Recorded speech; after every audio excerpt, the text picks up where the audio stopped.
You were raising your hand to straighten me out, and did you have some qualifications or questions? I'll admit that everyone else's questions sound a great deal more intelligent than mine, but we don't know that yet. We haven't heard yours. Well, okay. I'm just owning my self-consciousness. Okay. You made a comment that said, well, most, traditional meditation was designed by men staring at walls. And I kind of related to that totally, because I'm thinking, okay, I'm a woman. I want to hold something. I want to touch something. I don't want to stare at a wall. Yeah. And I'm wondering, I'm just curious what you think would happen if women had designed this meditation, and would it lead to the same kind of enlightenment? Yeah. I mean, would it turn pagan instead of Buddhist? Yeah. I'm curious. Yeah. Well, let's explore it a little bit and see if it makes sense to you. And we were giving kind of a generic overview. That's also, if you actually look at some of the female mystics, particularly in the West, the idea is that on the side of the witness, ultimately you want to get to equanimity. In other words, nothing moves you, in other words. And actually, even in common parlance, the measure of a man, again, this can be overdone, the measure of a man is his unflappability. He's not supposed to just blow with the wind. He's supposed to be a source of strength and presence and depth. And that's what women tend to count on from men. They want men to hold a space in which they can shine or move or play or radiate.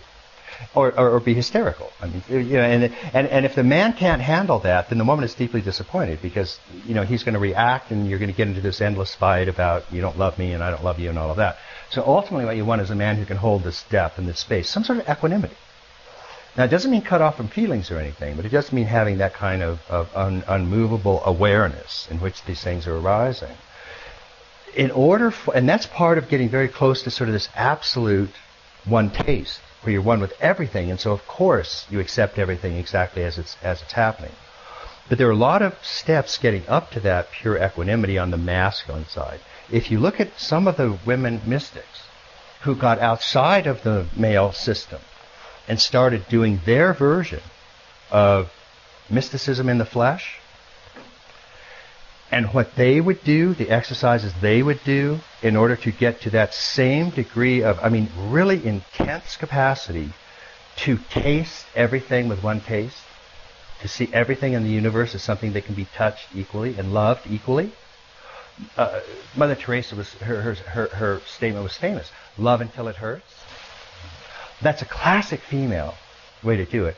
It's going to be pagan if you stop merely loving. If you stop your loving at the merely gross realm. But if you carry it into subtle and causal, it's going to be just, in my opinion, just as advanced as a masculine carrying equanimity into it. Specific examples of this were nurses who were mystics in the Middle Ages, and they would, sounds gross, but bear with me, they would lick and suck the wounds of lepers. It's that kind of love until it hurts, showing a radical acceptance of everything that's arising moment to moment, and in a sense kissing the wounds in order to cleanse them. This actual practice that was done.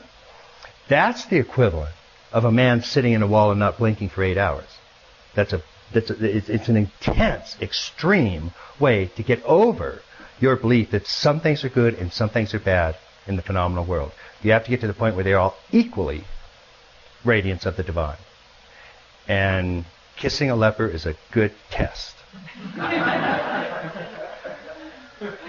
Kissing some of my friends would be a good test too. But if you want to try that, I can start you out with some. We have a starter kit from female mysticism if you want to do that, and a lot of volunteers in the front row. I want to tell you. But we don't have nearly as many examples of that we can sort of try to make some conclusions from as we do, men staring at walls. But I think it makes a certain kind of sense. In other words, where men want to go through extremes of not moving, extremes of being able to undergo sweat lodges and almost torturous meditation and not move. Because they're really trying to get a taste of this unmoved mover, this witness that can actually stay awake through all three, waking, dream, and deep sleep. The female side tended to be the same kind of intense expressions, but expressed through love. And I think Mother Teresa, again, was really, if you saw some of the stuff she was doing with the students, with the sick people in Calcutta, it really is a living embodiment of one taste, of really being able to just relate to these people as a direct manifestation of the divine. And that's sort of almost as extreme is what I'm trying to say, as the man not moving for 8 hours. Does that make a little bit of sense? Yeah. Much more than that we don't know a lot about, because we're just starting to study this side of it. And I don't think that, I think it's misleading to say patriarchy repressed these other things. I just don't think it quite works like that. It's just there wasn't enough women that due to social circumstances would pursue something like that. So I think we're in a period of kind of rebalancing it and studying it. But if I was working on a master's or PhD or something like that, that's one of the first things that I would examine. And there are a handful of books that actually go into that. If you email me, talk to my assistant Colin, and email me, I'll give you 2 or 3 of them. One has to do also with holy anorexia, which is really a similar kind of thing. I think it's called Holy Feast, Holy Famine. But several of these books go into those very intense modes of female love. Love until it hurts. Helped a little bit. And that was one of the most intelligent questions so far. Thank you. Thank you.